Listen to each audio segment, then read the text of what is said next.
Assalamualaikum warahmatullahi wabarakatuh. Selamat malam, salam sejahtera untuk kita semua. Pada malam hari ini saya didampingi oleh Kapolres Metro Jakarta Selatan beserta dengan Kasih Humas Polres Metro Jakarta Selatan serta teman-teman media yang berbahagia. Pada kesempatan malam hari ini saya akan menyampaikan terkait dengan update penanganan kasus kekerasan dalam rumah tangga yang dilaporkan oleh pelapor atas nama saudari Lesti Kejora yang melaporkan ke Polres Metro Jakarta Selatan pada tanggal 28 September tahun 2022 adanya perbuatan kekerasan dalam rumah tangga yang dialami oleh korban dengan terlapor adalah atas nama Muhammad Rizky.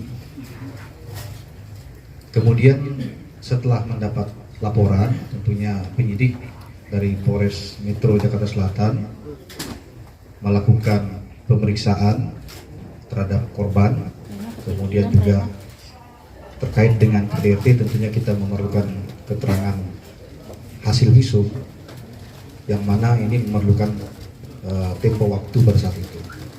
Kemudian sejalan bergulirnya waktu, kemudian penyidik juga melakukan pemeriksaan terhadap beberapa orang saksi hingga malam hari ini termasuk dengan saudara Muhammad Rizky sudah ada 6 orang saksi yang kita periksa. Kemudian sedianya memang pemeriksaan saudara Muhammad Rizky ini yang hari ini sudah dilakukan mulai jam 11 siang tadi hingga saat ini, sedianya adalah besok kita lakukan. Itu berdasarkan surat panggilan yang kita layangkan kepada yang bersangkutan atas permintaan yang bersangkutan juga yang semestinya minggu lalu tanggal 6 Oktober itu kita periksa, tetapi minta diundur 1 minggu, yaitu menjadi tanggal 13 Oktober tahun 2022, yaitu besok. Tetapi permintaan dari yang bersangkutan melalui kuasa hukumnya minta dimajukan lebih cepat menjadi hari ini, dan ini juga direspon oleh kepolisian dalam ini Polres Metro Jakarta Selatan dengan baik.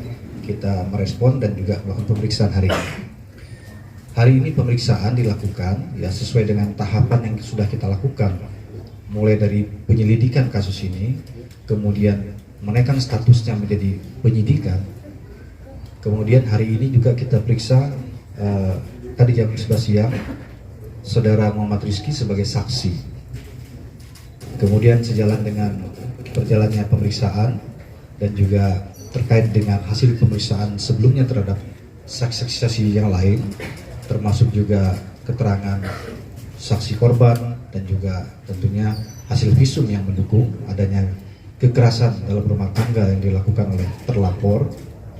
Maka malam hari ini bisa saya sampaikan hasil pemeriksaan yang dilakukan oleh penyidik dari Satreskrim Polres Metro Jakarta Selatan telah menaikkan status saudara Muhammad Rizky dari saksi menjadi tersangka. Tentunya ini dilakukan ya berdasarkan fakta hukum yang kita miliki sesuai dengan ketentuan dalam peraturan perbuatan pidana dalam KDRT diatur dalam Undang-Undang Nomor 23 Tahun 2004, di mana yang bersangkutan disangkakan terhadap pasal 44 ayat 1, yaitu melakukan kekerasan fisik terhadap korban yang didukung oleh alat bukti yang lain pendukung termasuk visum, sehingga ancaman pidananya adalah 5 tahun penjara.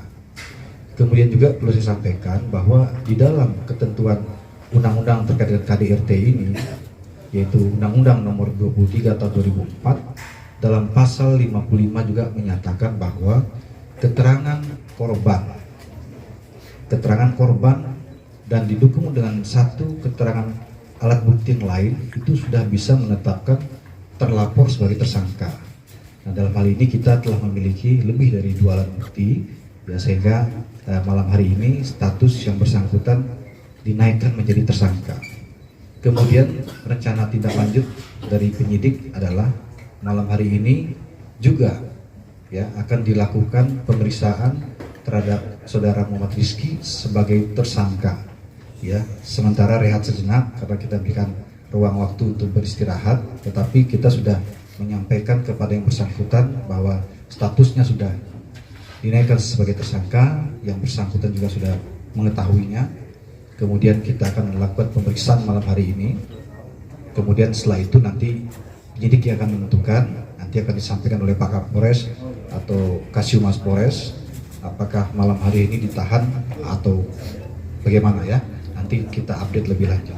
Demikian rekan-rekan ya, yang bisa saya sampaikan. Sekali lagi, kepolisian dalam hari ini bekerja berdasarkan fakta hukum. Kemudian kita mengedepankan keadilan bagi semua pihak. Sampai dengan hari ini pun kita memanggil yang bersangkutan, kita periksa. Ini juga kita mengedepankan bagaimana adanya equality before the law, persamaan semua orang depan hukum. Hak yang bersangkutan untuk menyampaikan alasan-alasan yang menguatkan perbuatan yang dilakukan itu kita menampung dalam BAP, tetapi tentunya keterangan daripada tersangka bisa terabaikan manakala penyidik memiliki alat bukti yang pendukung yang lain yang memang menyatakan adanya perbuatan pidana itu. Jadi sekali lagi tentunya kita prihatin terhadap kasus ini ya. Kekerasan dalam rumah tangga ini dilakukan oleh orang terdekat di dalam keluarga yang semestinya menyayanginya begitu ya dan melindunginya, bukan malah sebaliknya ya. Tentunya dalam hal ini penyidik akan bekerja secara profesional ya, kemudian mengedepankan keadilan bagi semua pihak, terutama bagi korban, dan juga kita bekerja berdasarkan fakta hukum. Demikian, terima kasih. Saya akhiri, wabillahi taufiq wal hidayah. Wassalamualaikum warahmatullahi wabarakatuh. Cukup ya? Pak Kabit nanya dulu. Pertanyaan saja Pak Kabit, apakah langsung ditahan setelah dilakukan pemeriksaan sebagai tersangka? Kan ini dilanjut Pak Kabit. Ya. Kan saksi diperiksa sebagai saksi dan dilanjutkan diperiksa sebagai tersangka. Apakah akan langsung dilakukan penahanan setelah itu atau seperti apa? Soalnya kan hukumannya di atas 5 tahun Pak Kabit. Iya. Tadi sudah saya sampaikan bahwa malam hari ini juga akan diperiksa yang bersangkutan sebagai tersangka. Nanti dalam pemeriksaan ini hasil periksa akan ditentukan apakah ditahan atau tidak malam hari ini. Ya tentunya penyidik memiliki pertimbangan-pertimbangan tersendiri untuk itu yang belum bisa saya sampaikan karena kan pemeriksaannya belum dilakukan ya. Tetapi yang bersangkutan sudah mengetahui sebagai tersangka ditetapkan malam hari ini. Ya demikian ya. Pak, pemeriksaannya jam berapa malam ini? Ya mungkin sebentar lagi, sementara dikasih waktu untuk istirahat ya, istirahat, makan dan sebagainya ya. Video yang beredar di internet Pak yang Rizky Bilar mau Beredarnya gimana Pak? Benar atau bagaimana Pak? Ya itu kan video yang beredar itu kan teman-teman media yang memuat begitu ya. Saya sudah menyampaikan pembenaran bahwa video itu memang betul dimiliki oleh penyidik juga. Video itu berasal dari korban yang melalui kuasa hukumnya yang menyampaikan kepada penyidik sebagai salah satu bukti pendukung bahwa KDRT yang dialami oleh saudari Lesti Kejora ini bukan pertama kali ya, jadi sudah lebih dari satu kali. Itu salah satu pendukungnya saja begitu ya. Tetapi kita fokus kepada laporan polisi yang kita terima pada tanggal 28 September yang memang unsur pidananya terpenuhi sehingga ditetapkan sebagai tersangka. Cukup ya? Tidak tersebut ada orang tuanya, apakah orang tuanya akan dipanggil sebagai saksi Pak Kabit? Saya rasa cukup ya, makasih ya. Pak dikeluarin dulu Pak, sebentar Pak. Videonya keluar dulu dong. Pak, Pak Kabit. Pak, hilangnya Pak.